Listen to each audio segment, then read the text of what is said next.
আসসালামু আলাইকুম চতুর্থ শ্রেণীর ভাই ও বোনেরা। আমি আজ প্রথম অধ্যায়ের বড় সংখ্যা স্থানীয় মান সংক্ষিপ্ত উত্তরগুলা মোট 12টা প্রশ্ন উত্তর নিয়ে আসলাম তোমাদের মাঝে।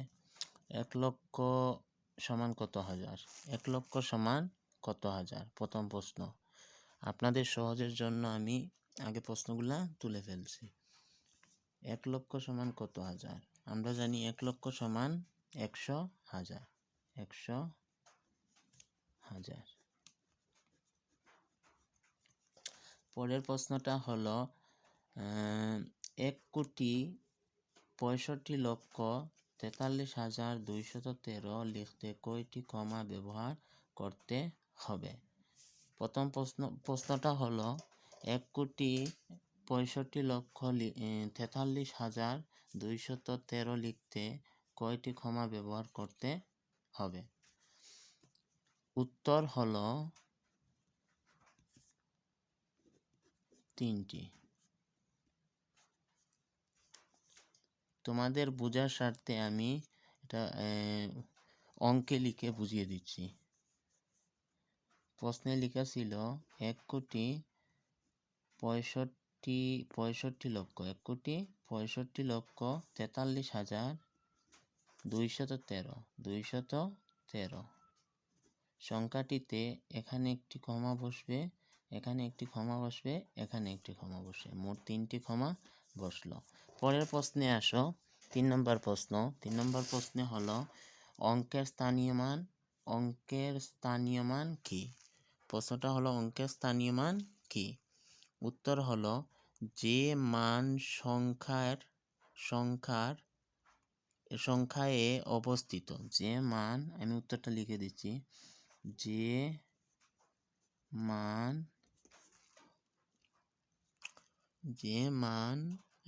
সংখ্যার অবস্থানের উপর নির্ভর করে, সংখ্যার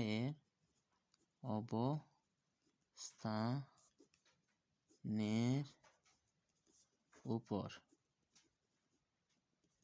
উপর নির্ভর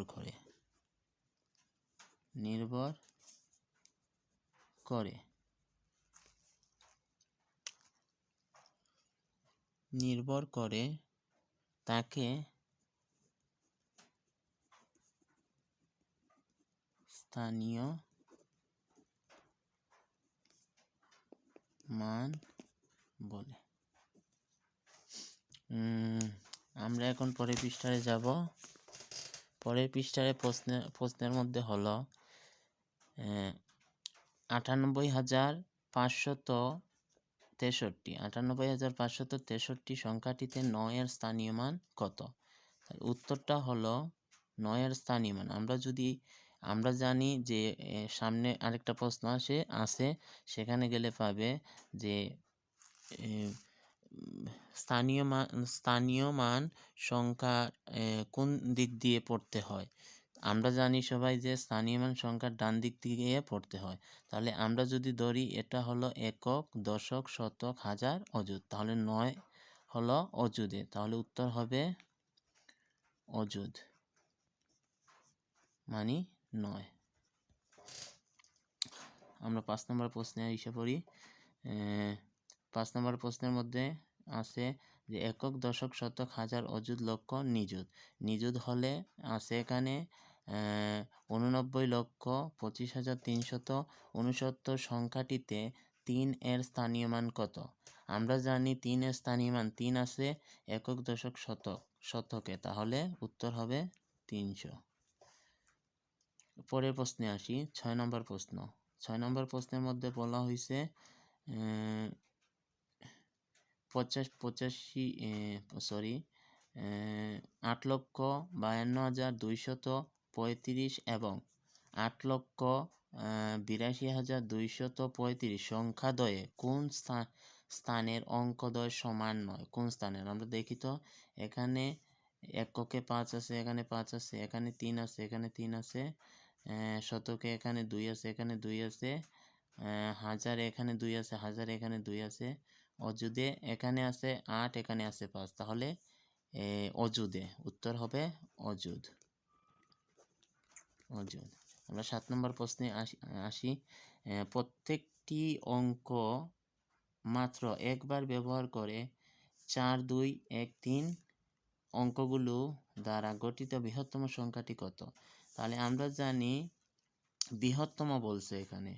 বৃহত্তম বললে প্রথম সংখ্যা হবে 4, পরে হবে 3, পরে হবে 2, পরে হবে 1। তাহলে আমরা পরের প্রশ্নের মধ্যে আসি। পরের প্রশ্নের মধ্যে 5 অঙ্কের বৃহত্তম সংখ্যার পরের সংখ্যাটি কত? 5 অঙ্কের বৃহত্তম সংখ্যা, আমরা উত্তরটা লিখে ফেলি। 5 অঙ্কের বৃহত্তম সংখ্যার পরের সংখ্যাটি হলো একক, দশক, শতক, হাজার, অযুত, লক্ষ।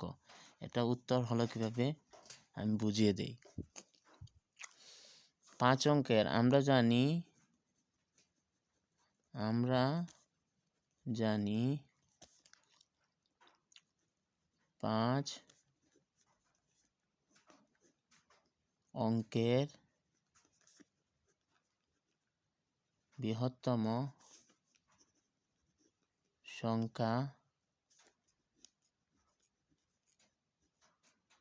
99,999, তার সাথে 1 যোগ করে ফেলি, তাহলে হলো 1 লক্ষ। উত্তরটা হলো 1 লক্ষ।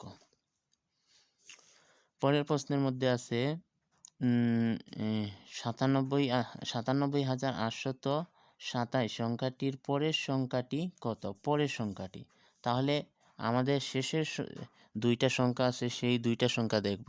শেষের সংখ্যা আছে 27, 27-এর পরে কত আছে? 28, তাহলে হবে 97,828 উত্তর। পরের প্রশ্নে 10 নম্বরে 4 অঙ্কের ক্ষুদ্রতম সংখ্যার আগের সংখ্যা কত? 4 অঙ্কের ক্ষুদ্রতম, এই যে আমরা 8 নম্বরে যে প্রশ্ন পেয়েছিলাম ঠিক এটার মতনই উত্তরটা। তাহলে 4 অঙ্কের ক্ষুদ্রতম সংখ্যা, 4 অঙ্কের ক্ষুদ্রতম সংখ্যার আগের সংখ্যা, আমরা জানি 4 অঙ্কের ক্ষুদ্রতম সংখ্যা হলো, আচ্ছা উত্তরটা লিখে ফেলি। আমরা জানি 4 অঙ্কের ক্ষুদ্রতম সংখ্যা হলো 1000, এর আগের সংখ্যা মানে বিয়োগ হবে, তাহলে হবে 999। 1 কোটি কত লক্ষ? 1 কোটি কত লক্ষ? এটার উত্তর হলো 1 কোটি 100 লক্ষ। পরের প্রশ্ন, স্থানীয় মান সংখ্যার কোন দিক থেকে পড়া হয়?